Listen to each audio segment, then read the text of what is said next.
Ikoyi building. Rccg pastor and his 22 staff allegedly trapped in debris. Welcome to the news, and please subscribe to our channel. A pastor of the Redeemed Christian Church of God, Ola Ogunfunwa, and 22 of his workers are said to be trapped under the debris from the Ikoyi 21-story building that collapsed on Monday, November 1st. Punch report that Ogunfunwa, who is in charge of a living water parish in Ikoyi, Ogun State, was said to be working as a contractor on the project and has not been heard from or been identified among those rescued or brought out dead.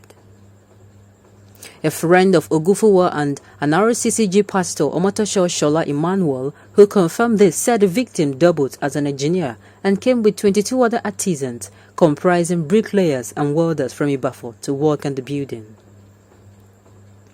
I am here this morning because one of my pastor friends is working here. He is an engineer. He came with about 22 people all the way from Ikoyi, Ogun State, to work here. Laborers, bricklayers, welders, and about 22 different guys that came together with him to work on the project. Till now, out of those that have been rescued, we have not seen any of the 22, and he himself is still there because we learned that yesterday, Monday at break time, he came out to eat, but as he was about washing his hands to eat, he was summoned by one of his bosses, and he went back inside. But about 5 to 10 minutes later, the building collapsed and he was trapped. He is still there now, and we pray that God will have his way upon those still there. As a church, we prayed all through yesterday night, and we are still believing that there is nothing God cannot do, because we know that people are still many there. They said there are over 50. The ones they have rescued are not up to 10. Definitely, we are still expecting more people to be rescued. Omotosho added, praying God will bring more survivors out. Now, this is very, very sad. This is sad. This is sad, oh, sincerely. This is really, really, really sad.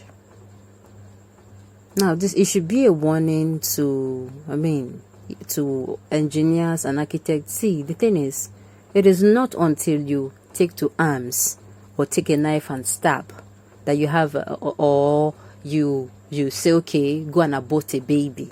There are many ways where your hands can be really, really soiled. Sincerely. Ways where your hand can be soiled is when you refuse to do what is right. And maybe out of greed, you do what is wrong, just for your own selfish interest. I tell you, you have killed people. If you're a constructor and you're working on a road, and you know that that particular road you're working on, you're not using standard materials or standard equipment or items for that road, I tell you, as much as maybe when the road finally gets poured or get bad again with potholes, any accident on that road, believe you me, you are a partaker in it. The blood is on your hands. So in architecture, please, you have to learn to flee from people who want to manage and manage and manage. You tell them the consequences. Sir, ma, this thing will not work. This is the standard way to do things. No matter what, it is going to be, yes, it might sound like, oh, it is going to be very difficult. Yes, the people that are even on the buildings, they might not be even around. Yes, but I tell you, that is even where integrity comes to play. That is where integrity comes to play, because you are not even watched. People just trust you, and because you have said, okay, this is the standard way of doing things, you do it like that. And at the end of the day, not only that, you have a beautiful building, you now have a durable one that will stand the test of time. I tell you, then tell me why you're not going to get referrals. So there are different ways to say, oh, you have blood on your hands. Number one is you take to arms, you use a knife, even your mouth. Even your mouth. You keep maybe saying things about another person, making the person look bad. All those things, there are ways one can kill. It is not only until you use a gun to shoot someone or you stab someone with a knife. Saying things, very main things about another person, denting the person's image. I tell you, it is also killing in itself. So all this substandard work, it is not my business. It is not my business. You no consign me. You no consign me. At the end of the day, it in your hand. It is in your hands. You have spilled blood. So the thing is, they should learn how to do not cut corners. Standard is standard. If you don't know the job, say you don't know it, because what I'm saying this is, there's a possibility that somebody who do not even know anything, but he himself is a wonderful marketer. He can get clients for you, and he's going to come and present himself as someone who is an engineer or a constructor, and at the end of the day, things like this happen.